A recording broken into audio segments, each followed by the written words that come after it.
The India Meteorological Department reported that a week-long spell of rain is set to begin in Odisha from April 8 as a low-pressure area over the South Bay of Bengal has intensified and is moving northwest.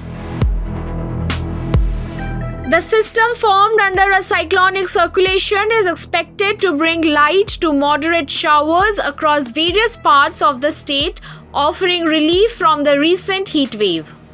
Coastal districts along with Mayurbhanj and Keonjhar are likely to see rain today. From April 9 onward, rainfall will extend to Sundargarh, Rayagada, Koraput, Malkangiri and Nabarangpur. Thunderstorms with gusty winds are forecasted, with peak activity expected April 10 and 11. The rain may continue through April 12 and 13, bringing down temperatures by 2 to 3 degrees Celsius, according to the Regional Meteorological Department.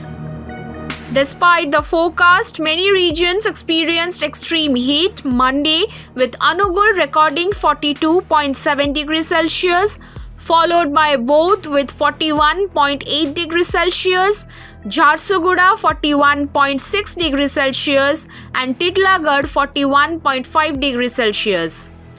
Other areas like Sonepur, Hirakud and Sambalpur also crossed 40 degrees Celsius. The IMD has advised residents to remain cautious, especially in areas prone to lightning and strong winds. Stay tuned to Orissapost Live to stay updated.